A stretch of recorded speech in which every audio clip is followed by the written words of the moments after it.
And we're live. How are you doing? How are you? Not too bad. Are we live? We're not live. Okay, Yeah, but we're recording. Just in case. Yes. Let me just. Perfect. So how are you doing today? Good. Traffic was terrible. Traffic was terrible. We live in LA. Yeah. Was it bad in Dubai? The traffic was actually really not a big problem in Dubai at all. There's the infrastructure is fantastic, and I lived in a part of the city where I could get to the airport quite quickly because I was just traveling a lot. Living in Dubai is kind of like living on an island because you just kind of drive in the city, but you can't really go anywhere. You have to fly everywhere to get out of Dubai. So it might as well be like living on an island. So being close to the airport was the most important thing for me. Back in the day when we were filming like 250, 300 days a year when it was like really going. Wow. Yeah. Wonderful. Yeah. I want to go there. How's 2024 been for you so far? Have you gotten off to a great start? You know, it's actually been quite busy. Yeah. Yeah. That's I'm nice. pleased with that. I think that the business is starting to turn around a little bit from COVID and yeah, like just things, life and mergers and strikes and all that kind of stuff. So we're slowly scratching out of that. Yeah. Because I've been able to talk to a lot of people in the entertainment industry over the last couple months, and people are really like gearing up for 2024 because of COVID and the writer strike and the actor strike, and it's just been slow and kind of painful. And now people are like, hopefully the projects will get greenlit, money will flow, and then people can start doing all the creative things that they love to do. I hope so. Did you hear that, God? Right. Please, let's make it work. But no, I obviously, like, we've been connected on LinkedIn for years, I think, and you've produced hundreds of hours of television shows and all this kind of stuff. And I thought it would be great to have a conversation with you and learn a little bit more about you and your life and your work. Okay. So where are you from? Born? Boston. Boston. Yes, but I moved here when I was 10. And I do have a good story, if you want to start with the whole stories about why I'm in this crazy business right now. I loved television when I was a little girl. And when I lived in Boston, I used to watch Lost in Space. And I wanted to be Penny so bad. Do you know that show? I don't know the show Lost in Space. Lost in Space, right? No, I don't know I don't know that either. Okay, so for all the old people that listen to you, it was this cute show. It had a robot. They redid it. It's on Netflix, I think. You have to watch it. Anyway, so Penny was like, she looked like me. She had brown hair and she was like my age or more or less. And so I wanted to be her. But then my parents said, no, we're moving to California. And I said, I'm not moving unless Lost in Space is on TV in California. Because the shows are totally different between Boston and Los Angeles. Yeah, when you're a little girl, it is. And thankfully it was, and we moved. So yeah, but that was, I think that was sort of my first thing that made me love television, was that, crazy as that is, that show. Did it make you like want to know how that show was made, or did it make you want to be part of the magic of being on television? Yeah, I think it was the magic. Yeah. I wasn't like, oh, let me get behind the scenes. Let me get behind the camera. Yeah. Not that. Because it is quite magical until you realize how painful making television is. Oh, I know. It's funny when people say, oh, your job is so much fun. Yeah. Like, no, it's like watching paint dry. It's painful. Yeah. Endless pitch meetings, endless no's, endless delays, endless cuts, endless voiceover sessions. It's wonderful to have the opportunity to do all that, but it is not easy. No, it is a lot of work. But I have to say, no matter how many times I watch one of my shows in an edit bay, or back and forth, the editing process, when you actually see it on the air as a viewer, it just feels different. Yeah. It's pretty cool. Pretty special. It's pretty, yeah. My problem is I make most of my shows and then I'm in them too, and I can't watch myself. Every time if I hear it on the TV, like in the other room or sometimes in a hotel or something like that, I have to turn it off. I have no problems. That's so good. You're so lucky. So you're a little girl in Boston, you're 10 years old, and you fall in love with making stories. Yeah, I would say that's it. Yes. And my mother said I was very creative because I used to write, I had no grammar or punctuation, but I would make amazing stories. And she's like, I don't know where that came from. It's really good, but it's one long sentence. But I think I already had that creative bone in there. And so, yeah, storytelling has always been a fascination. Were your parents? Everyone has a story. Every single person has an amazing story to tell. Yeah. No, I agree. It's interesting. Were your parents in the creative industry at all? No. No. Yeah, my dad was a banker and my mom worked in the school board system. So I didn't come from a creative background either, but I just loved kind of getting out and meeting people. I think that was the thing that really sparked it for me. Yeah. My mother was a hairdresser and my father owned a hardware store. I mean, he had a great story. I mean, he was a Holocaust survivor. So he was like, that's our next visit, right? Because it's sad. We can go deep into your father's backstory. Yeah. Yeah. Okay. So when you moved out to LA at 10 and what was it like, being in the city where this show that you loved was actually being made and, where you're surrounded by this entertainment industry? And I lived in Orange County. Okay. So I was a little LA adjacent. But so my next commitment was, I've got to get to LA because that's where it's all happening. So I made up my mind I was going to go to UCLA. Sorry, SC fans. And I did get in. I made it. And so then I was there. I was in the Mecca, right? Yeah. And, there was like the studios around and even kids that I went to school with like were actors or, so. Everyone in this city is doing something. Yeah. We're all slashed. We're all hyphens, flashes. Yeah, I mean, it's interesting, like when you're in UCLA, sitting in Westwood, being surrounded by all the studios and all the students are there and like, students are writing scripts and, trying to get things made and doing, documentaries and short films. And it's and then of course, Southern Cal has the film school, right? It's the two best film schools in the US, I think, are NYU and SC? Yeah, I think so. Is that right? I think. Yeah. Right. So did you go to UCLA to like study how to make film and television, or did you do something like politics like I did? You did both? International politics and political philosophy. Yeah, leaves you pretty bitter actually. Yeah. Yeah. No, I studied sociology and minored in art and history. But I think it's all about still telling stories and understanding people and psychology and how they function and why they do what they do. Yeah. Politics was interesting because I lived in China for 18 years. Yeah. I did when I lived there, and I've lost a lot of it. I kind of left in 2018 or 2019, and then that was when I moved to Dubai. But from 2001 to 2018-19, I lived in China like full time, and my first 10 years I worked for the New York Times as a photographer covering China. So I got to work with the writers who were there, the correspondents, and then I also worked for like Time, Newsweek, Forbes, and Fortune before print media fell apart. I lived in Shanghai. Have you ever been? No. No? Part of the world. I'm very envious of you. That's what kind of got me really motivated, because what happened to me was I grew up playing basketball in Canada. So I played all the way from like 6 years old right up to my university days. And then I wasn't good enough to play pro.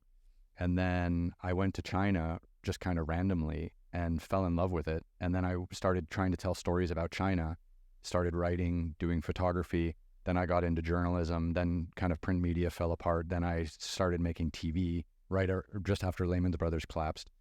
That's when I made my transition because print media was no longer financially sustainable. I guess that's the best way to say it. And then, and then from there, it's been a whole wild ride up until COVID, where we had a hard stop because we couldn't get on airplanes to fly all around the world to make stuff.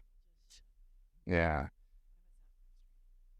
Yeah, it was pretty creepy. And I lived in I lived in a part of the world where the government just wasn't giving free money to people either. So yeah, it was pretty tough not being.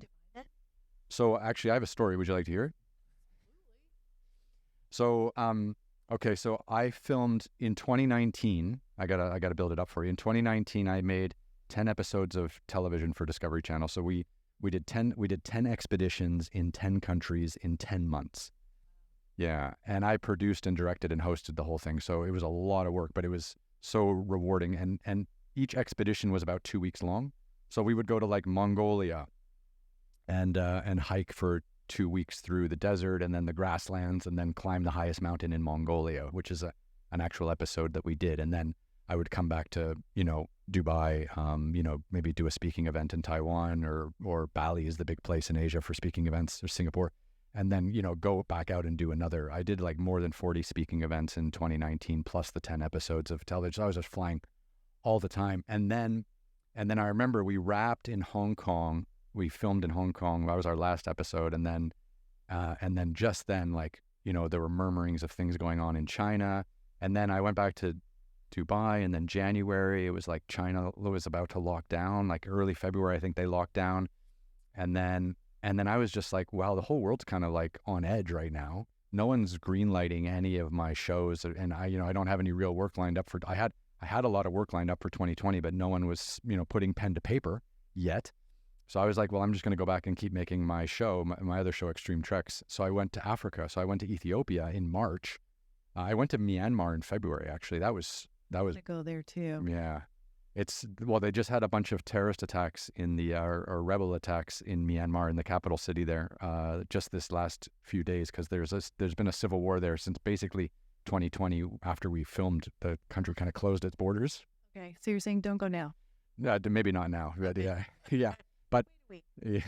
But Bagan is beautiful, where they have the temples and you can do the hot air balloon. Make sure you go in that season, because we went there and it was just spectacular. But then, so then I went to, so then in March, China was closed. I think Italy was closed.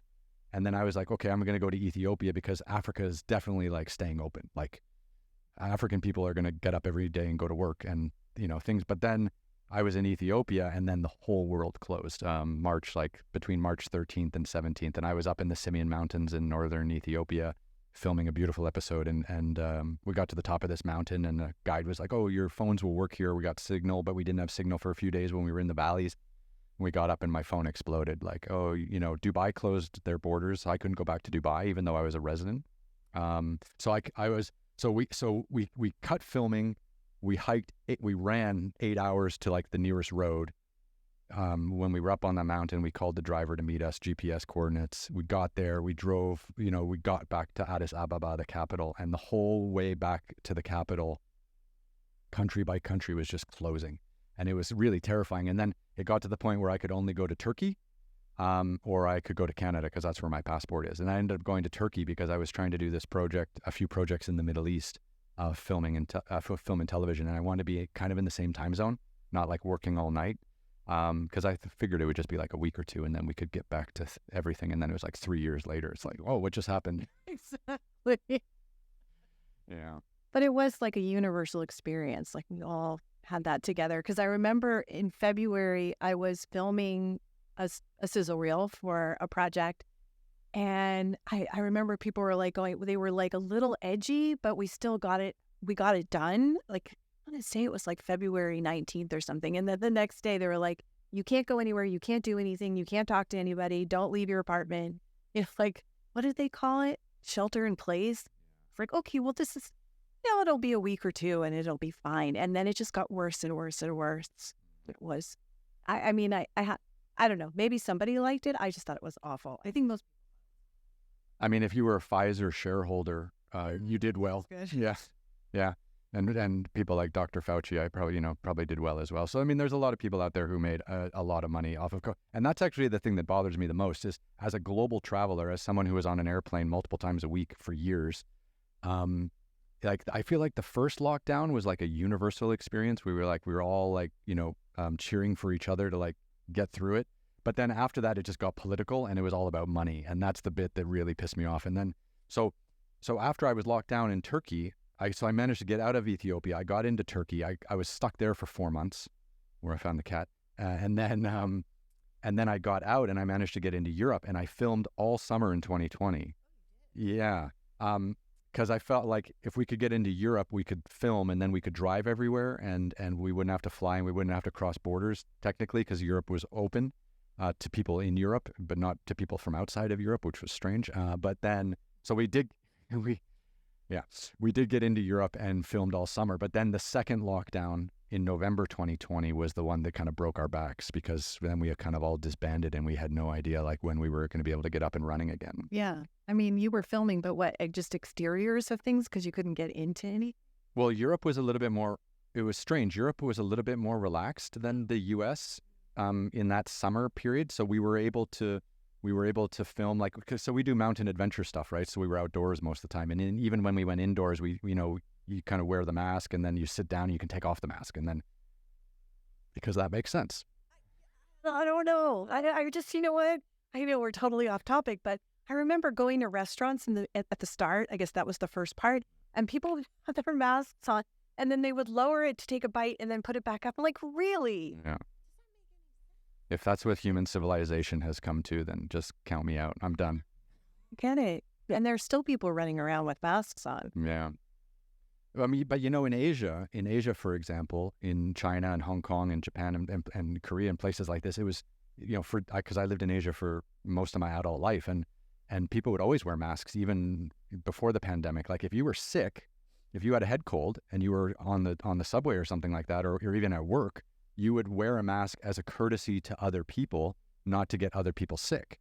And I always thought that was strange, but after, I was there in 2002 and then for 18 years, and I was traveling all around, and it became very, very common. So mask wearing was a totally normal thing.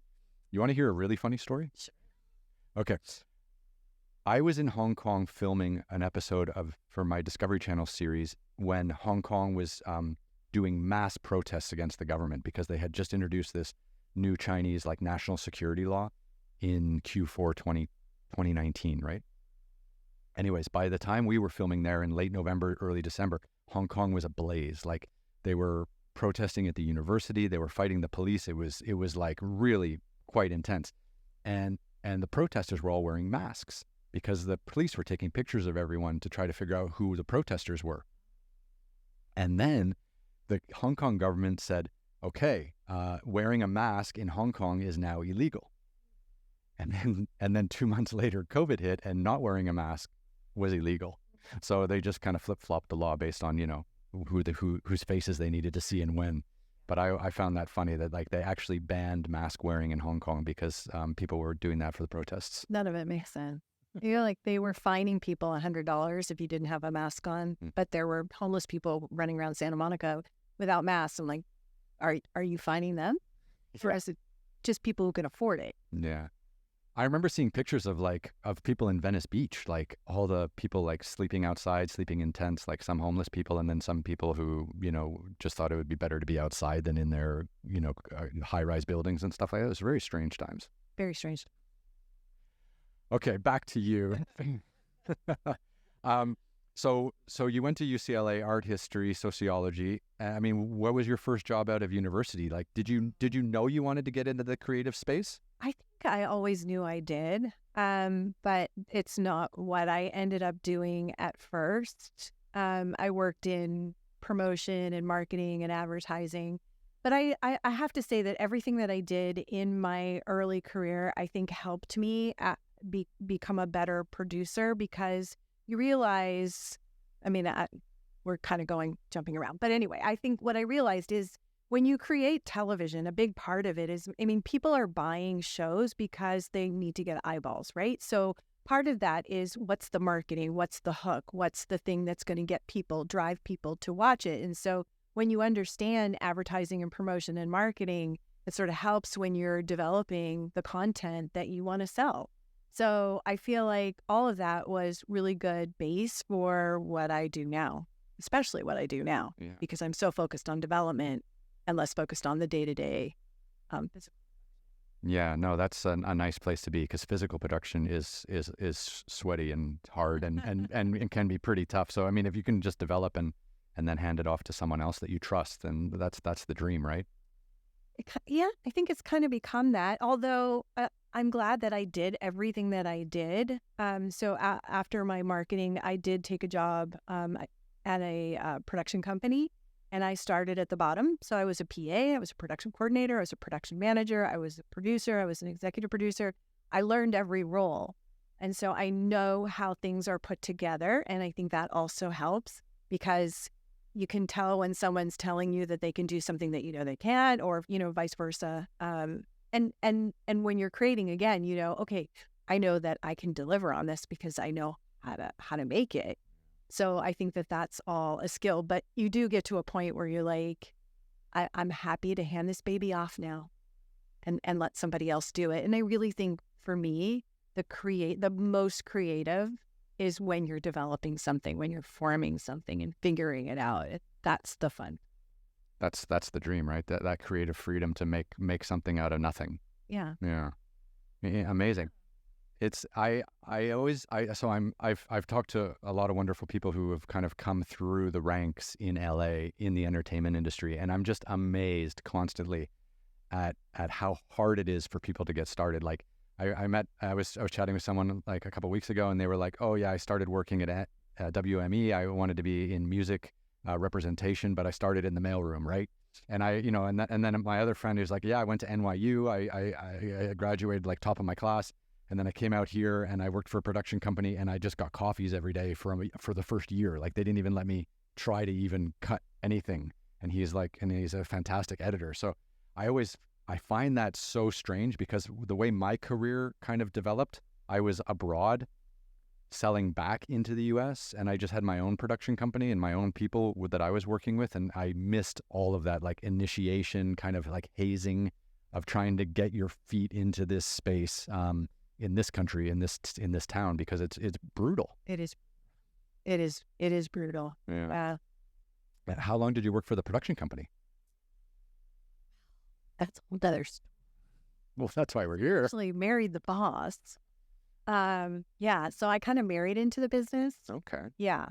And we worked together for 12 years until we got divorced. But so my former spouse, who is actually the dad of my two daughters, who I love, he had an entertainment advertising agency. So what we did was we produced promos for TV shows. And while we were doing that, we started to develop long form content. This is a good story. You'll appreciate this. So we were working with NBC, and we were working with the exec, God bless her soul, Linda Mancuso, who's no longer with us, but she was like an amazing development executive. And I think we were doing promos for some shows that she had developed, and we said, we just want something. We just want to do a long form something. We'll do anything. And she goes, okay, well, there's this thing called interstitial. Okay. And she says, we're going to do 10 of them, and she said, we're going to give you $300,000. $1,000? That's amazing to do an interstitial. It's like 30 seconds. She goes, yeah, we need 10. Like, oh, okay. And we actually worked with these Canadian kids called Chip and Pepper, who are not kids anymore. Oh, they had the clothing company. I remember them. Yeah. I remember Chip and Pepper. Yeah. So I think they were thinking that they would develop a live action show around them, because they were these two kooky Canadian boys that were blonde, and they were really kooky. Yeah. Do you remember the news about them? Like, I remember like they were making so much money at one stage with their clothing company. I remember like they were like crashing Lamborghinis and like just being kind of reckless. I remember that being in the news for some reason. I wish I could check that out. But they were huge. Okay. Yeah. Well, I think this was sort of like more at the beginning, because I think they were still like maybe 18, 19. But anyway, that was our initiation into long form content. 30 seconds a piece. 30 seconds a piece, pretend for $300,000. And you're like, wow, we make that on one 30-second commercial. What is this? Mm-hmm. But and that's, I think, sort of like the funny thing about television too, because when you think about how much advertising, how much they spend on 30 seconds and what's spent on like an hour show, it's ridiculous. I was producing at one point hour-long shows for an emerging Discovery network for $75,000, and like they were paying the talent $75,000 to show up for a commercial. But anyway, it gave us a pathway into that world. And then we produced our first TV show called Name Your Adventure. That was on NBC for 3 seasons. And Mario Lopez was the host of the show. Oh, I love Mario Lopez. He's hilarious. Yeah. And we made kids' dreams come true. And it was really fun. It was really a fun, great show. Yeah. Because you've done a lot of stuff in that like kind of reality kind of space. Almost all of it. Yeah. I would say that I tell everybody I've produced almost every kind of reality that you can imagine, except for a game show. Okay. Well, the game shows look fun. They do look fun. Like, I don't know if my brain works that way. It's a bit static, like, because, you know, the set is static, the host is static, but the, you know, the crowd kind of makes it. And then, of course, you know, the contestants can be quite fun. I mean, Netflix is doing a lot of like these game shows where they're doing like a lot of these like fitness challenges, like these Korean, what's it called? Like Physical 100 or something, where they take 100. These are very like visually dynamic. Yeah. Or the like American Ninja kind of stuff where they're doing like real competitive things. It's quite interesting. That's a challenge show. Like, game. Yeah, that's true. Yeah. Like Hollywood Squares, or, you know, I don't know. I don't watch game shows either. So, yeah. But there is a definite skill, and there are people who do that, and they do it really well. And my friend Bob Bowden is one of the best. He's iconic. So there are people like him who know how to do that, and you're like, here, you can do that. Yeah. You want a promo? I'll do it. Want to develop something else? I'll do it. So it's wild that those 30-second like little snippets got you in the door to actually doing like full hour-long content, and then doing it for like a decade or more. A lot more. I've been around a long time. I mean, what was one of the highlights from that stretch that you were, you know, pretty excited about? You mean in the last 30 years? Or are you just with that production company? Maybe one. You know what? Doing Name Your Adventure was a lot of fun. I mean, okay. Well, working with Mario was great, and he's a lot of fun. We made kids' dreams come true. That was a lot of fun. But I think the most epic episode that we did was, there was a girl who had come over from Vietnam on a boat, and she wanted to work in the White House. And we were able to navigate that and spend a day at the White House. She worked with, it was during Clinton's time in office, and Dee Dee Myers was the his what do you call them? Their like publicist or their speaker, whatever, mouthpiece. Yeah. Press secretary. Game show. We're playing a game. Yeah, we are. Anyway, so she got to work with her, and we got to meet Clinton. We got to meet his wife, and it was this amazing day. And President Clinton was like, he was amazing. He remembered this girl's name.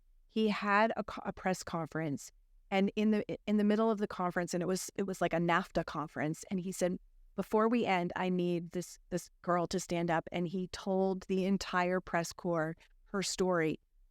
And like, with everything on this man's mind, he remembered that. And we were all crying. It was amazing.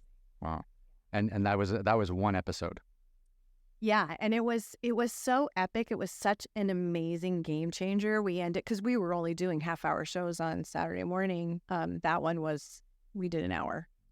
Yeah, it was pretty cool. That is wild. I mean, to take someone like that who's, you know, had a rough upbringing and kind of been homeless and not sure of their future, and then to bring them into the White House at the highest levels, that's pretty powerful. Yeah. Yeah. Yeah, it was pretty cool. And here's another fun fact. So we got to the White House, we were out on the lawn, and all of a sudden we hear like these people in the distance, and they're going out of their minds. We're like, what's happening? We're like, oh, it's for Mario. Oh, really? Mario's more famous than the president. He was pretty huge back in the day. Now, yeah, he's doing a like an entertainment show, right? Entertainment Tonight. That little show, Entertainment Tonight. Yeah. I just see him on Instagram all the time working out with Mark Wahlberg. He's doing like the F45 fitness gyms. He's like every 4 a.m. every morning, him and like Wahlberg are working out with a whole bunch of people. Wow. Yeah. Good for him. Keeping fit. I mean, so what happened before the production company? Like, how did you land that job at the production company? I mean, did you just apply? Like, because, you know, people might be, figuring out like, how do people even work at these production companies that make television? Like, do they have an open, you know, do you respond to things like a resume? Like, you send in a resume? Did you have a friend that worked there that kind of got you in the back door? Like, what was the play? Because coming from UCLA with no film and television experience, that would have been interesting. Date the boss. That was how it started? Well, that's good. That's easy. How's that Ryan's lead up? And you're like, Yeah. just date the boss. Just date the boss. Yeah. That's also kind of how this town works. Yeah, a lot, Yeah. a lot. But he, to his credit, he did make me learn the ropes. Like, he's like, you don't get to be the boss just because you're dating the boss. You have to start at the bottom. And he literally did make me start at the bottom and learn everything. So I'm grateful for that. Yeah. No, that is good. I mean, yeah, being able to learn every facet of how something is made to then being produced and then marketed is crucial. My early kind of projects were a little bit messy. We got into filming stuff and didn't have it fully planned and didn't really have the post-production all figured out and underfunded, but we had to go for it. Yeah. Yeah. Learn the hard way. We do learn the hard way. Yeah. And I will also say, I don't recommend getting into television the way I did. It can also get messy when you go through a divorce. So. Yes. Yeah. And I don't recommend anyone doing what I did either, because it was pretty stressful. Okay. So are we done here? I feel like we're not helping anybody. We're not helping anyone at all. So after that 12-year production experience, marriage and divorce, where did you head after that? I mean, at that point, I had done a lot of other shows, and I had a lot of relationships, and there was a woman that I ended up partnering with, and we started a new entity, and we did that for a number of years and did a number of shows, and then unfortunately she got ill, and so we closed down the company. I went to work for Tom Beers for a short period of time, and then decided that it was time to do something different, and I think that's when I left television and went and wrote a couple.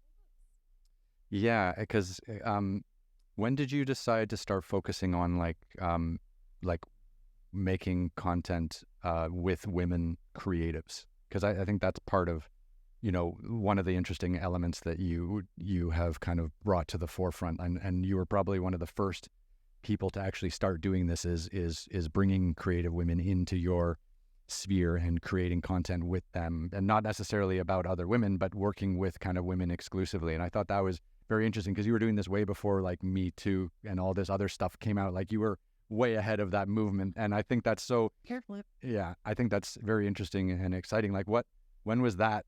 Was that while you were working at the production company, or was that after?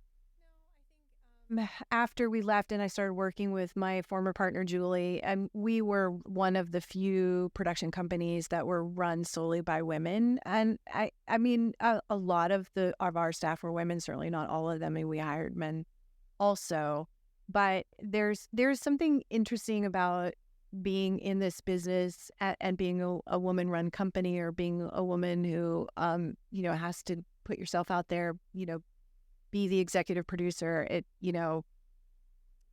just it's different, and I would say even now it's still there's still something different about being a woman versus being a man in this town. I think so. Yeah, in this industry specifically. I think so. Yeah. I mean, you try, as a man who has these conversations, you try to empathize and you try to understand, but it's hard to really get that feeling. Yeah, Julie and I used to say, we just need a stunt penis. Just our stunt penis. That would make things easier. I think so. There are, and I, unfortunately, I think it happens in a lot of industries. I remember hearing a story about a woman who worked in tech, and her partner was also female, and they weren't getting anywhere, and so they faked a partner who was the guy that was like their third, and was the one that was collecting the money, and it wasn't anybody. It was just an email, and they got a lot further just with with Bob and the email than they did the two of them alone. So it's just it's funny how the perception of it just doesn't change, and I don't know whether that's humans in our DNA. I don't know. Do you think it's do you think that's kind of I mean, it's got to be better today than it was when you started doing it. I mean, because I think we've had so many massive female stars who have now set up production companies to make female-led content, like Reese Witherspoon, being probably the most recent example with her production company. I mean, to have women who have had such incredible careers kind of give back and include women in that creative process. I mean, that's got to be better today than it was 10 or 15 years ago when you started doing it. Or do you think it's still a big problem? No, I still think it's a problem, and I think there are a lot of women like actresses, out in front of the camera who will tell you that they're still not getting paid what their male counterparts are getting paid. I think Reese is an outlier. I still think it's hard. I think there's a facade. There's like this sheath now about being proper and Me Too and Black Lives Matter, but our Black people and our women still being treated differently under the surface. So, just my. But I mean, it's an important opinion because you've been in this industry for a long time. You've made some incredible content, television stories. I mean, you've probably worked with thousands of creative collaborators over the years, and that experience allows you to have these opinions because if you don't have any experience, how can you have an opinion? Yeah. That's pretty epic. So would you like to talk a little bit about why you took time off of television and what kind of happened in that space and maybe how writing and things like that kind of came into your life? Yeah, I think there was a series of things that happened. The divorce was very difficult and challenging and long and arduous and expensive. And then quickly after that, my father passed away and my mother got very sick. And so doing television and selling and kind of being on all the time, it takes a lot of energy. And so it just seemed like the right time to take a break and do something different. I was a single mother. Being a single mother it's very challenging, and being a single mother and running a company and all those things. And so, and I didn't think that people understood what it was. And I thought that community needed support. And so I took a break and I went back to school. I got a master's in spiritual psychology. And while I was working on my program, I was writing my book. And so a lot of the things that I learned in my program was infused into my book. And I think that I know that I've touched a lot of people. I know that I've helped, a lot of single moms because I get feedback. And so I feel really good about what I was able to do there. And I wanted to branch it out and do something bigger with the brand and the platform. I actually thought I would do a TV show about single moms, and I tried. Couldn't get it sold. But and that was like a 3 or 4 year process. I wrote another book, a fiction book. And then someone that I had been working with, I ran into, and they said, "Hey, we're doing this show and it's about women and we're 2 guys and, we can't do it. Will you run it for us?" And I was like, okay, all right. And so I jumped back in and I loved and I was like, I forgot how much I love this. And it was physical production and and it was crazy and they were nutty but it was a lot of fun. And I was like, okay, I'm back in. Wow. And how long was that break that you took? It's like probably from 2011 to like 15, 16. Because I know your book, I can't remember the name of it, I'm sorry, but it was like an Amazon bestseller and you were doing talks all around the United States, like kind of maybe not empowering women, but at least like letting them know that, hey, everyone's kind of going through this together. I felt like, that was pretty amazing response for you to get from, putting your life all out there. Yeah, it was called It Takes All 5. Yeah. Yeah, it was, I don't regret anything that I did. I also think that getting a degree in spiritual psychology, and there are a lot of us running around LA that went to that program, also helps in developing content. It helps in selling content. It helps in communicating, with if it's a crew or, just even a staff of people. So I like everything builds on itself and just. Yeah. And I think that attracts people to you, right? Like when you are a better human, people can sense it and see it, and then they want to work with you, collaborate with you. When you're giving off that kind of positive energy and you're confident about who you are and your backstory and things like that allows people to kind of gravitate towards you and want to collaborate. So it's amazing those guys, I think there's something to it. Like I think the energy that you bring into a room, I think people at a subconscious level definitely feel it, and whether they recognize it or not, you know, if the energy in the room changes and it's a positive change, and you know, I think people definitely gravitate and want to collaborate.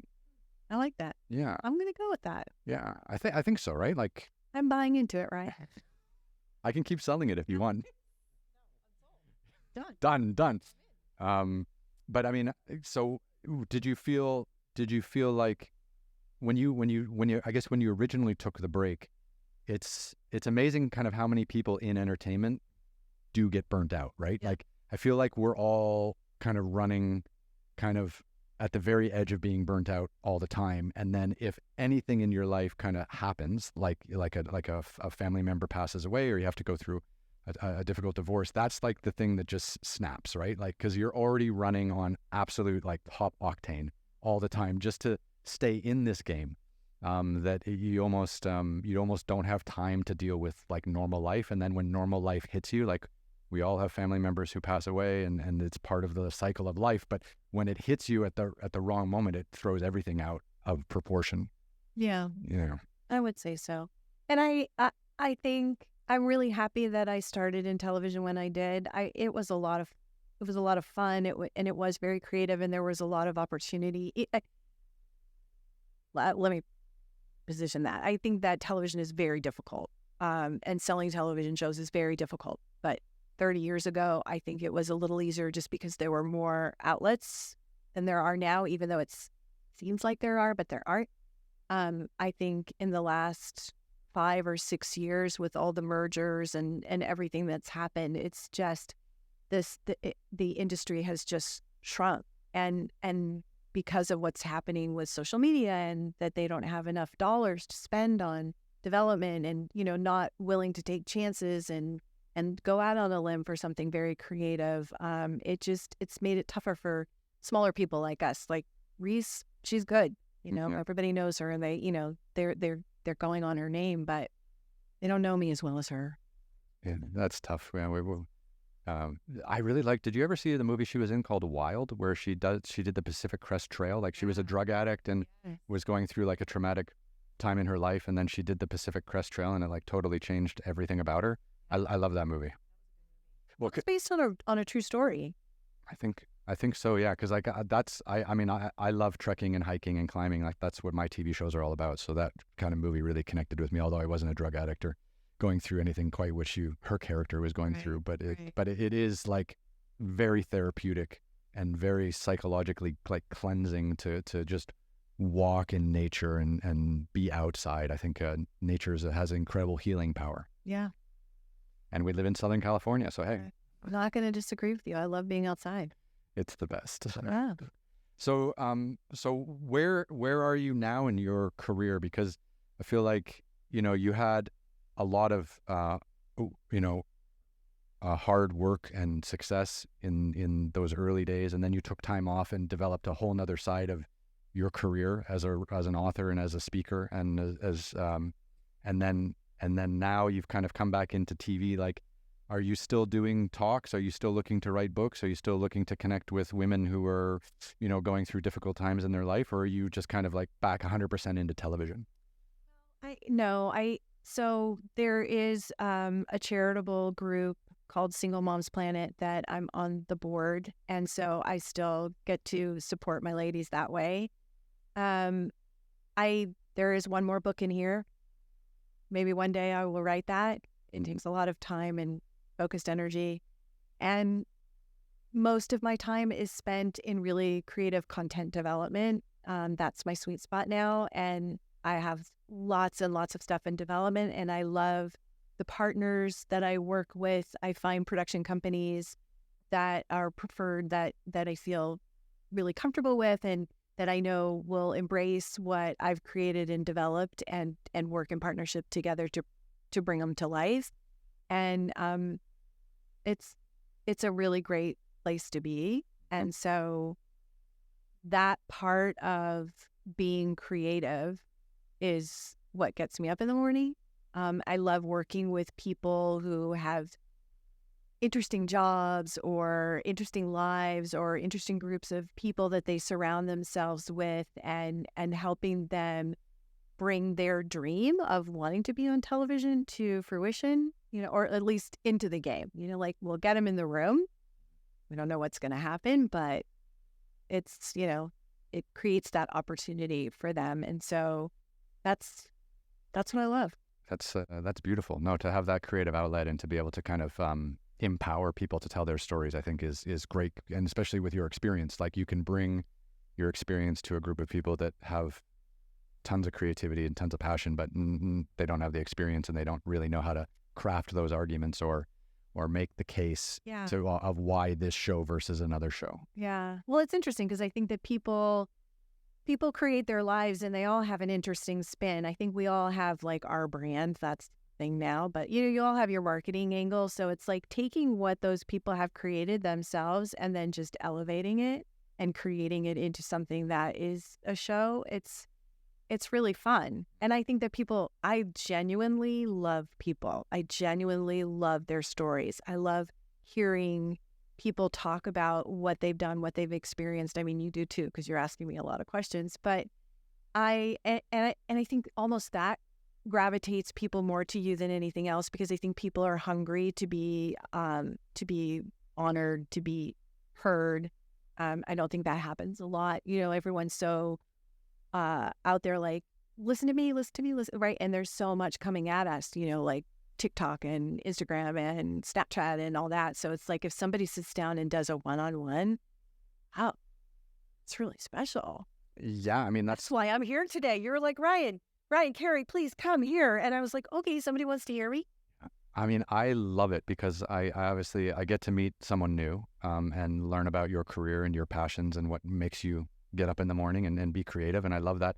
But then I also just love chatting with people and not having a phone on the table or not having the phone buzzing, every couple minutes. Like, I was chatting with someone the other day and we went really long, like we had a really long chat. And he's just like, I think that's the first time in like 10 years I've spent like 2 hours awake and not touched my phone. How amazing. Yeah. Our phones are our prison. I think so, yeah. Well, Wait, do you have your phone at the dinner table? No, definitely not. I don't. No. But it's so many people can't get away from it because it's like they're counting their calories on their phone. I use my phone to turn on music. I'm like, put the phone away. I'm thinking about going back to like a 1997 Nokia brick, just,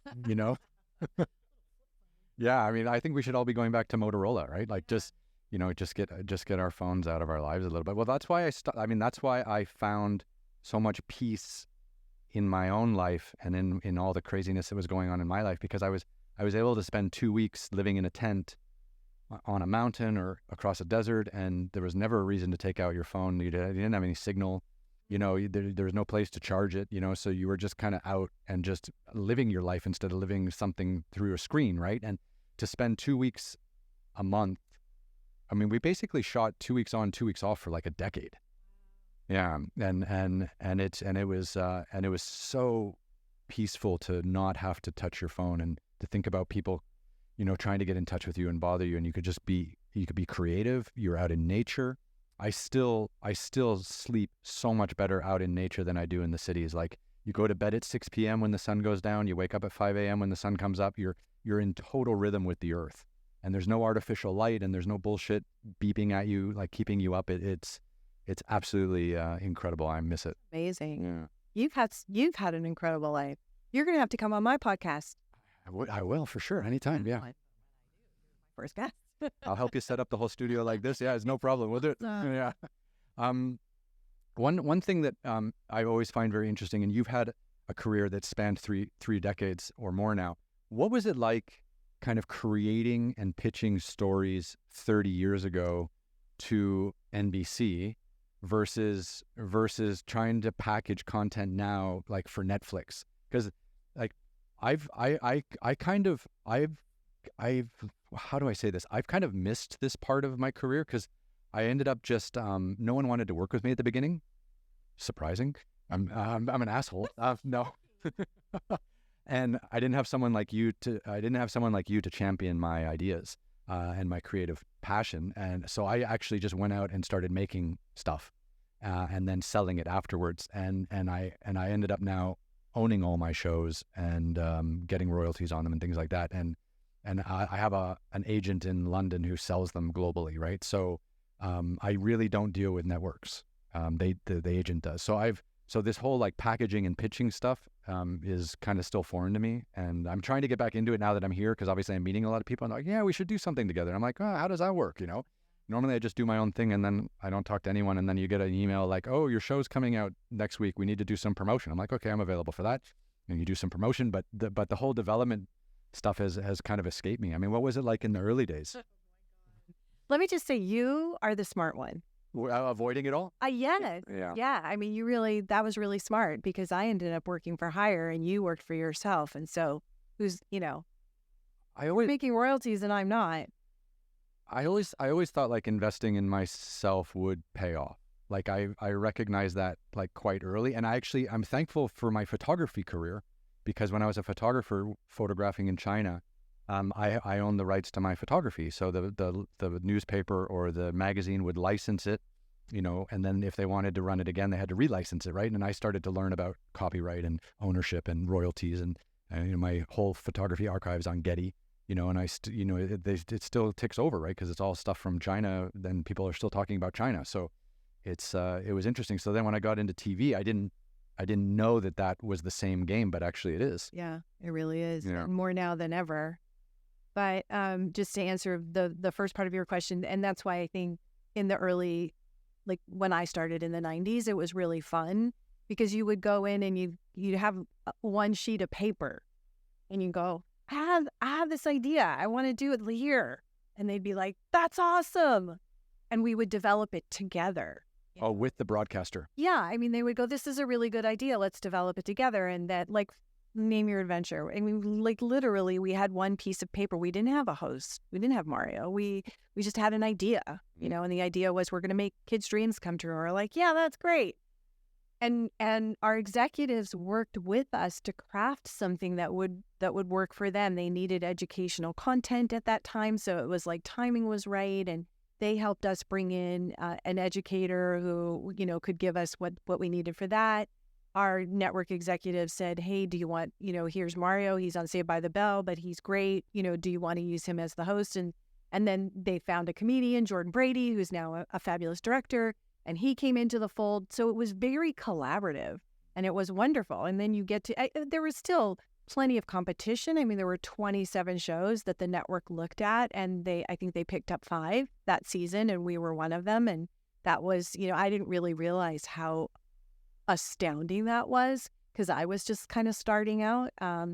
But that was a beautiful process. Today, you have to do so much in terms of proof of concept. Like you basically have to have like the guests, booked. You have to have your host booked. You have to have all the talent contracts tied down. You have to know every episode that you're going to produce. You have to know what it looks like. You have to know the act art. You basically produce the show and the sizzle reel to pitch the show. Yeah. It's a much harder process, and it's far more competitive, because I think, and again, this is my opinion, but I feel like so many of the executives who were working at networks who are not anymore are now coming to the other side, and we're all selling. So we're all like pitching the same 4 people.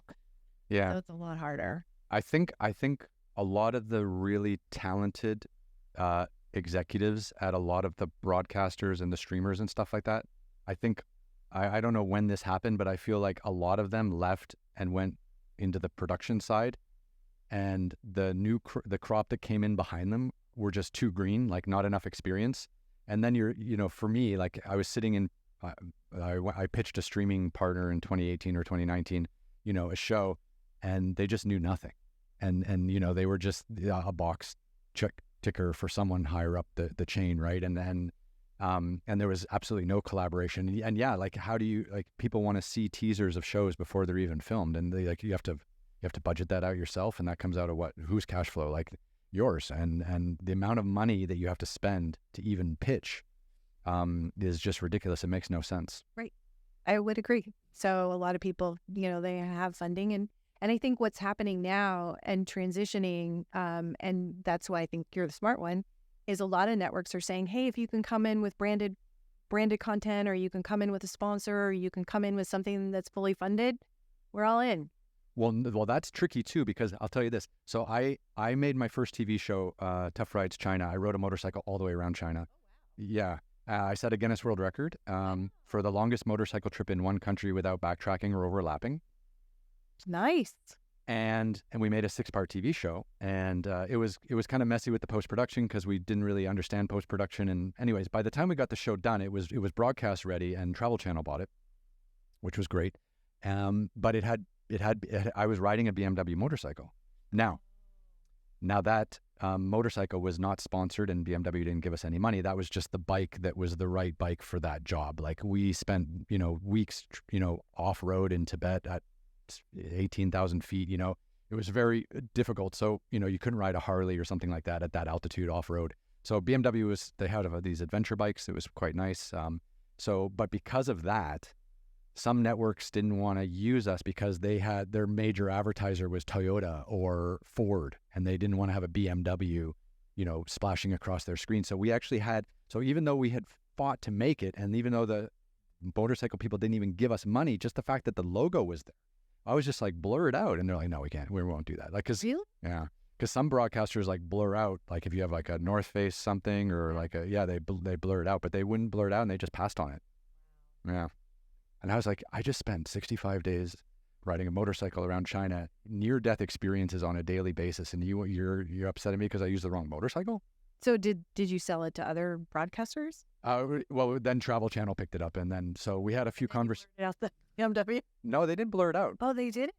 No, they ran it as is, and now it's past that first window, and now it's kind of all on the streaming platforms, kind of all around the world, and that's kind of what happens. Yeah. Travel Channel's not Travel Channel. No, Discovery bought them, and then it just disappeared. Became like in Ghost. They did a lot of Ghost content. Yeah, a lot of Ghost content. Yeah, because I used to produce a lot of shows for Travel Channel when we're a travel. Yeah, I mean, No Reservations with Anthony Bourdain started on Travel Channel. I mean, that was why I started watching it, because I loved Bourdain like right away. Here's this kind of grizzled, ex-alcoholic, drug addict chef who's just traveling around drinking with people. And I was like, that's what I want to do. I'll fix. And then, of course, he went on to CNN, and then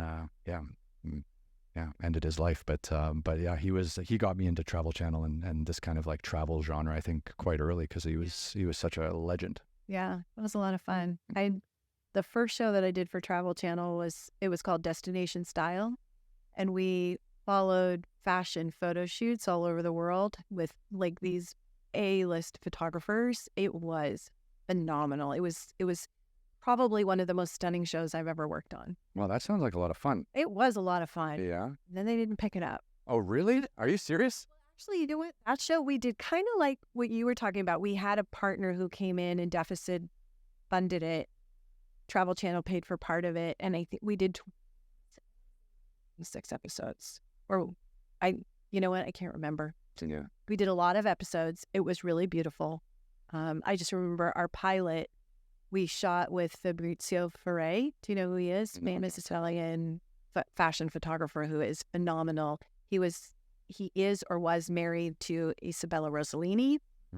And he took a model up into the snow in the Italian Alps and shot her in her underwear. And it was gorgeous. And we sat there all day. And I was like, she was 17 years old and she didn't speak English. She was like German. And I'm like, are you cold? She didn't know what I was saying. But she, wore a fur coat. And then when the light was right, and I waited all day for the light to be right, and then stripped off her fur, and she laid in the snow in the La Perla, and he shot click, click, click, click, click, and just gorgeous images. It was incredible. So, I mean, so tell me how the funding on that worked. Like, so you made 26 episodes for Travel Channel, and then they didn't pick it up? No, they did. Oh, no, they did. They licensed. So it was deficit funded. So there was a company that paid for part of it, and then Travel Channel paid for part of it. You know what? Don't quote me on how many episodes, because I don't exactly. Maybe it was 20. Someday I'll have enough money to have a producer over there on Google or on IMDb, so we can just search. Yeah. Oh, I know. I should remember, but I also don't remember how old I am. So, but that's kind of on purpose. Well, that's, I mean, Don't that's it. ask. Not polite. I won't ask you. But no, it's great that you've made so much television. You can't remember how many episodes some of your shows were. I know. I mean, I think there are people who could like probably just like, oh yeah, I know. I made 20 episodes of Extreme Tricks. 18 episodes of Tough Rides on the motorcycle. But I haven't done. That's why you remember it. Yeah. 'Cause you were there, like doing it, actually doing. Yeah, those are my babies. Yeah, because and again, I fell in love with the producing process. Like I liked being the host. And you know what got me into hosting was speaking. So as a photographer in China, I used to go back to the University of Toronto and do these speaking events because they would invite me back and be like, "Hey, you went to the University of Toronto. We have a China program or an Asia program. Like, tell us about working for the New York Times in China and all the things you get to see there." And I would go and we'd have 500 kids in the audience or whatever, and I would show pictures and tell them the stories about all these things that we would get to see. And then I got really comfortable just chatting and talking with people, and then in large groups. And then I was like, I can probably host like a show someday. And then just thought I'd put myself in front. Then I ended up having to figure out how to produce, direct, hire editors, sound mixing, color mixing, music composition, voiceover, script writing, and then I had to figure out all that after. Yeah. I did a show in 2018 and 19 called Culinary Escapes. And I hosted it and produced it and wrote it. And I worked with Christina Sindrich, she does a lot of travel shows. I loved it. It is a lot. It's overwhelming. And when you're there in the process and, like something, and as we all know in television, the one thing that you do is you're problem solving all the time, right? Because inevitably something's going to go wrong. It did get a little tough when you're like, I have to be pretty and I have to host, I have to have the right wardrobe. But you know what? The cameraman is in a different place and he's not, like, oh, my event just fell out. I have to find another event. And so it is a lot. Yeah. You're constantly putting out fires and you have to be on camera. You said it so much more succinctly than I did. Yeah. It was really hard. I remember during COVID in the summer of 2020, I had planned to start filming a new show called The Nomad. And I loved the idea of Anthony Bourdain's The Layover, where he would spend like 24 hours in a city that you would normally lay over in if you were flying between, continents.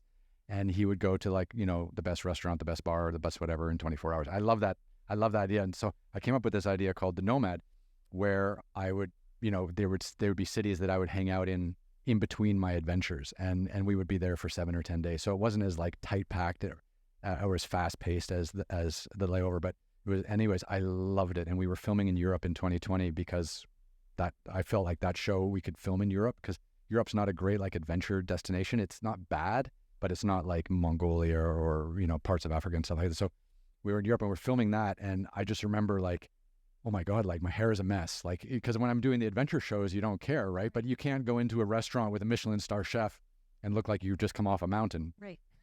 Exactly.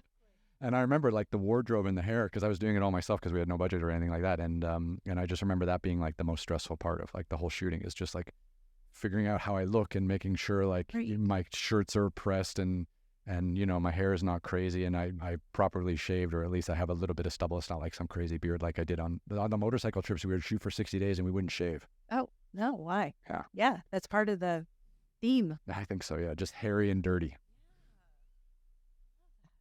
So do you think in your current role now where you're packaging and creating content with people, do you see yourself kind of going back in front of the camera, or do you see yourself, creating more content kind of holistically just for yourself? Or do you like kind of helping people get it going and then backing off? So I love being on camera. Mm-hmm. So I would always do that, but would I make that a mission at this point? I don't think so. I think Culinary Escapes was my thing. Like I was really intent on getting that show off the ground because it was everything that I loved. It was, amazing food, and it was travel, and it was being on camera, and it was producing television. And so it was like the perfect package. Where did that end up playing? So it's actually on, it got a lot of international play. It didn't play in the U.S. So I think it sold in Indonesia. It sold in Russia. So I get like these weird royalty statements. Yeah. I get DMs from people in weird parts of the world. They're like, how can I be like you? And I'm like, you don't want to be like me. But I'm like, okay, I guess the show's airing in, wherever that is. So I don't really know. It was sort of a complicated, convoluted thing that happened with the company that funded the project. So Okay. No, that's not a great experience, No. even though it was your baby. yes. Yeah. It was one of those things where you think, this is like the top, this is it. This is the apex. I've reached. I'm doing everything I want. And then everything that happened underneath it was awful. Like, Oh, I'm sorry. life fell apart at that point, and I was like, how can this be that I finally reached what I wanted, and everything else is shit? And God is a funny man or woman. Yeah. I mean, that sounds terrible. It was awesome and awful. Yes. Yeah. To get a big break like that and to be able to shoot. I mean, how many episodes did you do? It ended up being, we were supposed to do 13, and it ended up being 10. Okay. Yeah, because the company ran out of money. And was it like one episode, one country?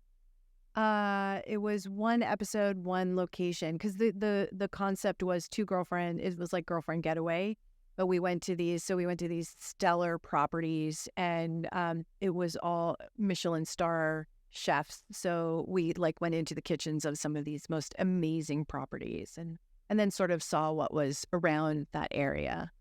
So we did. I think they were all in different countries. Yeah, they were all in different countries. And Couple in U.S. Okay. I find like really hard international content doesn't do well in the U.S. Like, I just don't know what it is. It's so hard to get funding or any kind of support from broadcasters. It's true. Yeah, because Either. like my shows have always done really well in like on BBC Earth in Africa, in Europe, Middle East, and Asia, but they've never found like any kind of traction on Netflix or Amazon or any main like linear networks. I mean, my guess would be that, like, I think it's, again, it goes back to that marketing, and it's like it's audience driven. And so if the audience is looking at it and they're like, I can never do that and I don't care, I think that's sort of maybe the mentality. Yeah, but then you get guys like Alex Honnold like climbing the the El Cap, and then it's like Oscar winning and everyone's watching it. It's a strange mix. It's like if you can get to that level, everyone wants to watch it. But if you're like a few rings below or many rings below, no one cares. But then actually it still makes money, and like, it still broadcasts, and the especially during COVID, actually the royalties really kicked up because no one could make anything. So people were just relicensing shows, right? And watching just a ton of content. Yeah. Yeah. I mean, that being said, there's a show on now, I think it's called The 100-Foot Wave, and they do it in different countries. You know that show? I don't know that show. Oh my God. But I think it's because what this guy is doing is so ludicrous. I mean, like, he's so out of his mind. He literally rides 100-foot waves, like surfs, 100-foot waves. And the first season was in Portugal, and it was all about how he plans it and gets ready and, physically and preps for these crazy waves. And I don't know if they're on their second or third season, but people must, like, obviously they wouldn't do more than one season if it wasn't something that people were wanting to watch. I've watched that. I watched the one in Portugal where they had to use like skis or jet skis to like drag them out into the wave and then go in and get them afterwards. Yeah. Yep. Yeah.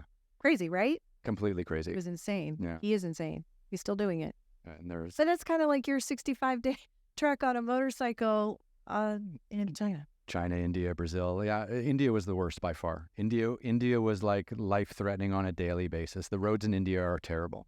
I literally have no desire to go there. Really? It's Isn't it weird? Well, I mean, first of all, I mean, if you love food, Indian food is spectacular. I mean, if you're a foodie, India and China are spectacular. I mean, because the countries are so diverse, like China and India. They're so regionally diverse that, northern India and southern India and northern China and southern China, like the cuisine is totally different and completely fabulous. And I just find, like, from a foodie standpoint, India is really lovely. And then And then it's just so spiritual, and the people are so sweet and nice. And of course, there's bad people everywhere. There's good people everywhere. But I filmed quite a bit in India, and it's all been great. And then of course China, that's where I started my whole career. Like I started doing the motorcycle shows, and then I was getting so kind of like stressed living in Shanghai, like a city of 30 million. And I was always going hiking with my buddies in Tibet, because Tibet, like Lhasa, is only like a 3-hour flight from Shanghai, and back in the day it was easy to go before they had all another round of their political problems. But we used to just go to Tibet and do these like 10-14 day hikes, and then once I started doing the motorcycle shows, I was like, I want to do a hiking and climbing show because I love being outside. So we did 4 episodes in Tibet, filming the whole thing, where we did these like circumnavigations of sacred mountains for the Tibetan people. So we would do these pilgrimages with the locals, and it was just spectacular. And that was like, and then that got me doing like the fully global, because people were looking at it and be like, wow, that's great, but 4 episodes just in Tibet? I was like, yeah, because no one's ever filmed in Tibet. Here I am, I just did 4 episodes in Tibet. But like, no, you got to do 4 episodes in 4 different countries so that people will watch it. And I was like, well, actually people are watching Tibet because everyone's kind of interested in Tibet. But then anyways, then I started doing 8 episodes on 5 continents a year for BBC. And then that's how that kind of developed. Yeah, I mean, one year we did Russia, Iceland, Laos, Papua New Guinea, Bolivia, Argentina, Jordan, and Uganda. That was like a normal run. But I mean, how amazing what you've seen. That's Yeah. Well, it was a ride. It was a 100-foot wave, and we were riding it, and COVID cut the knees out. But we'll get back. Well, the problem is like I had my own production company, right? So, and I was working with amazing creative people, and we had freedom, and people were paying us, right? We had money, we had freedom, and we didn't have to really answer to anyone. It was just glorious. And then what happened was COVID hit, and I had to basically shut down. And then everyone now has gone on to get like full-time jobs, and a lot of these great creative people that are my best friends, they ended up in jobs that they don't necessarily like, and some of them have ended up in jobs that aren't creative at all, and just to like pay the rent and kind of get through. And it's been heartbreaking because I worked with the same people for a decade, and I'm trying to like figure out some way of like reuniting the band. That's kind of where I am at now. I'm just trying to like figure out like, how do I reunite the band? How do I get us back together where I can pay? yeah. A lot of them are here. Yeah, like we never had like a production office. We were always working from home, freelancing. Like one of my editors, David Harris, he's in New Zealand. He was amazing. He did all my 20 episodes of Extreme Treks. Zach's based here in LA. He went to NYU. He did all the post-production supervision and editing on Expedition Asia, which was for Discovery Channel. And then Tough Rides, we worked with another New Zealander, Jack Woon, who was amazing as well. But it was great because I would go to Uganda, film for 2 weeks, review all the footage, make notes, put it into a FedEx, send it to New Zealand, right? And then I would go back to Dubai, rest, go do a speaking event, come back to Dubai, pack up, go to Mongolia, film for 2 weeks, put the hard drive in the mail, go back to Dubai. And I was just doing that like forever. And it became a really nice life. So a lot of my post-production people were kind of all over the place, and it was just all Zoom calls. And then whenever I was in a country doing like a talk, or when I was in a first world country, I would book an audio studio and then do voiceover, and my post-production supervisor would be on Zoom, and he could listen to me go back and forth with the guy, and then he would wrap it up and then, send the audio clips, that we were writing voiceovers all the time. And we were cranking. We were really moving. Well, I don't understand why you can't do that. Well, we're getting there. It's just about getting the money. Go back to BMW and say, hey, I want to ride your motorcycle again. I've had that conversation. It didn't go. It did not go well.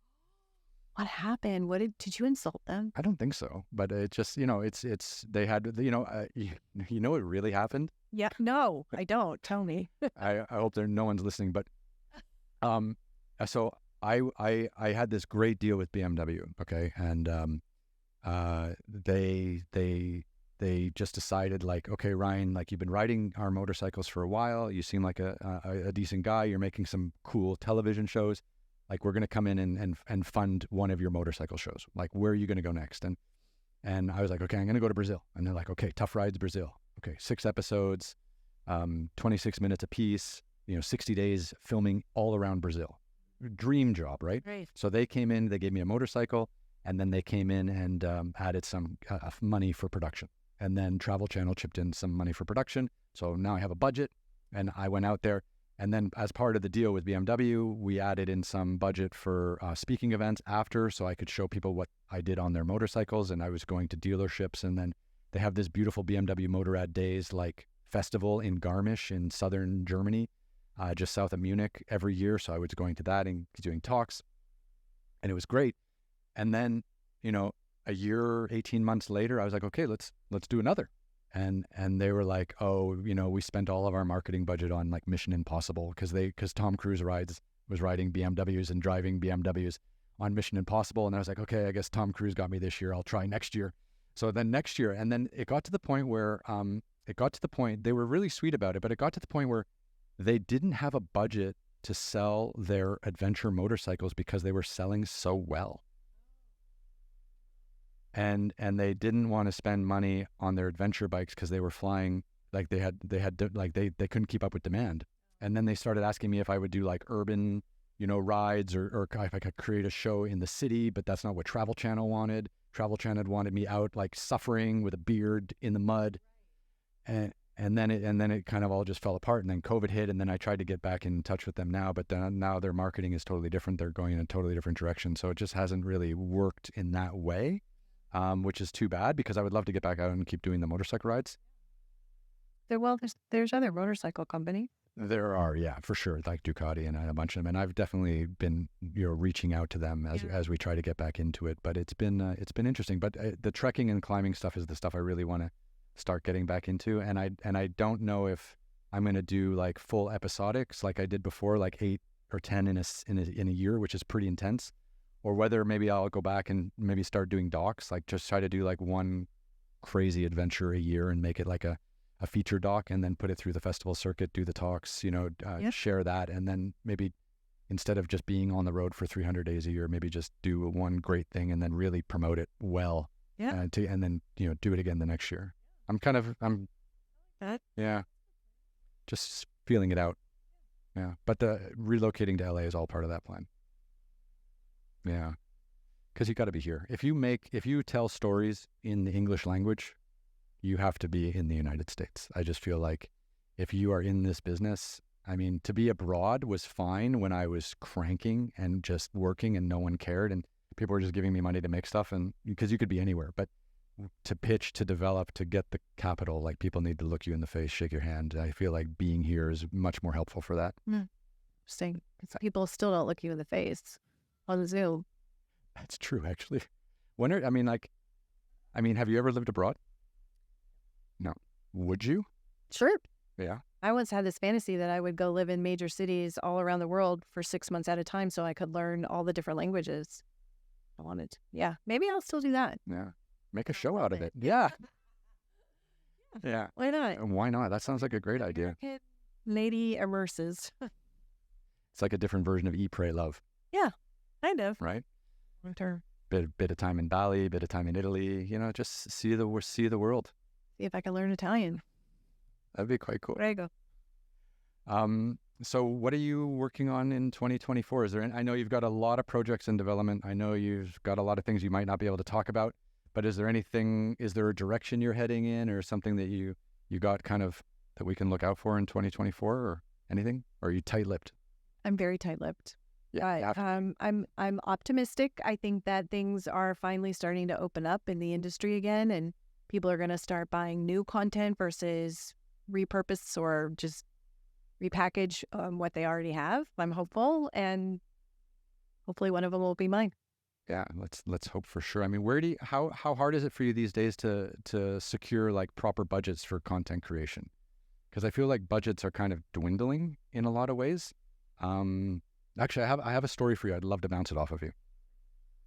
I was speaking with a production executive a few months ago, and he was telling me like, look, things have changed a lot, like since like 2015, 2016, et cetera, et cetera. He was saying like back in the day, we would get like a budget of maybe $10 million a year, and we would give that to 10 different storytellers, and then we would get 10 stories back, 10 pieces of content, 10 series back, and then we would put them all out over the course of a year. And then some of them would hit, some of them would win awards, some of them would flop, but that was kind of like the way we did it for decades, right? And he says now it's totally different. Like COVID has totally changed the risk profile of how broadcasters and studios and stuff are making content. So now instead of taking that $10 million and giving it to 10 people to make series, now they're taking that 10 million and putting like 9 million into one thing with like an A-list actor, and then buying reused content for the other million, and that's like how they're doing it. So if you're not like an A-list actor, like you can't get stuff greenlit anymore. And I just find that very interesting, like how that light switch just flipped somehow between 2020 and 2023. Have you felt that? Yeah. That is definitely a true story. Yeah. And part of that I can only imagine is, again, I keep going back to what's driving eyeballs to the network. And if it's a big celebrity name that's going to get somebody to tune in to whatever it is you have, then that's what you're going to spend your money on. That's the gamble versus finding fresh talent that you have to spend time developing and nurturing. I don't know that people have patience for that anymore.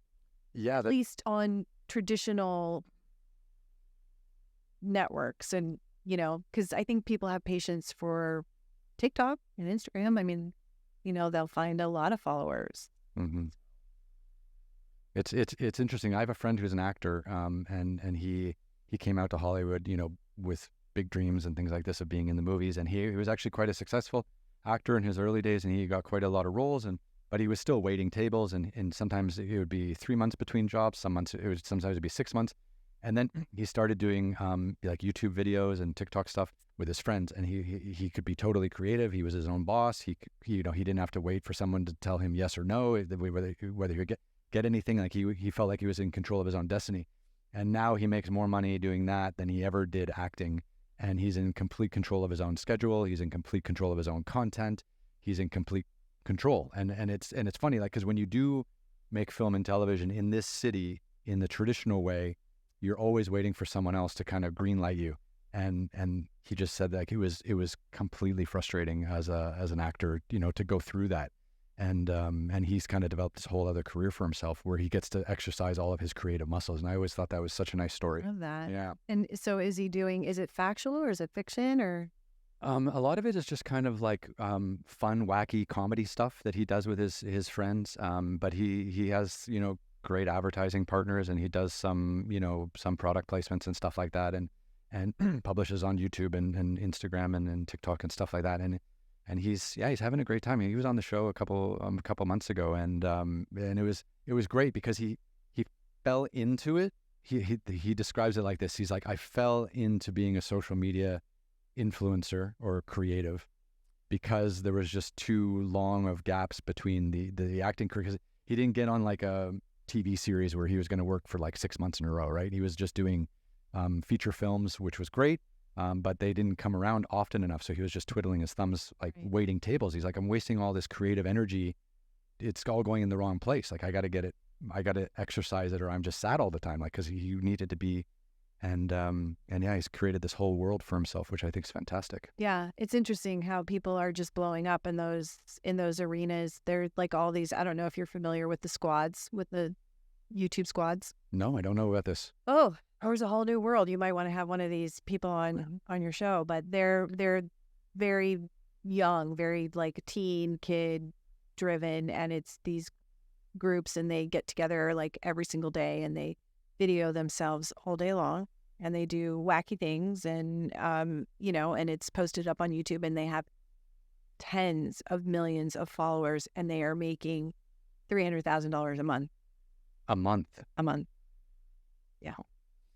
Because I mean I've obviously followed the career of Mr. Beast, and that's been an interesting journey, and he's very like viral driven. He's about like big money, big productions, big production value. Yeah. And I love that what he's created. Like he's created his whole own ecosystem, which I think is fantastic. But I feel like it either has to be like really reality driven or really kind of like big budgety and splashy. I feel like those things seem to be making it, but good content will always kind of rise to the surface. Yeah. Yeah. I mean, these squads they're very loosely kind of scripted, and they're kids, and they just do crazy things, and kids like watching them. It's insane. Yeah. Yeah. I mean, it's the same reason why I guess, like, I love Curb Your Enthusiasm, right? Because it's kind of like everyday stuff. It's very loosely scripted, you know, and it's just this guy going around with his friends and his agent and the people he works with and having these insane experiences. But it almost feels like social media, even though it's like an HBO show, right? Yeah. I think we're all trying to figure out what the best next step is. Yeah, I feel like things have massively changed, and no one knows like where the dust is settling yet. And I feel it's been pretty challenging. I mean, I've had a lot of broadcast conversations, and I've also spoken with a lot of production companies about trying to develop something as well. And no one really knows like what anyone's looking for at the moment. Like, everyone's still trying to figure out what direction to go in. Yep. Yeah. I think that's a lot of it. And fast channels, that's a new thing, which feels like it's a good fit for what you've done because you've already worked with brands. And so you kind of know how to cater to them. Yeah. I feel like and you know how to work on a shoestring. That's the most important. Yeah. And that's what they have, right? They have shoestrings in comparison. So I definitely will. I'll definitely check it out. But thank you so much for swinging by. thanks. This was fun. Yeah, no, I really appreciate it. You've got such a wealth of knowledge, and you know, you've done so many other things other than just making content. But it's nice to talk shop with someone who's had such a kind of interesting and successful career in television, and then hearing about you taking some time off and kind of processing things on your own, and then also giving back to your community and single mothers and all this kind of stuff has been really wonderful. So thank you very much for all that. Thank you. So now watch this production quality. This is the most exciting. We go wide. We can shake. Thank you very much for coming by, and watch this fade to black. And we're out.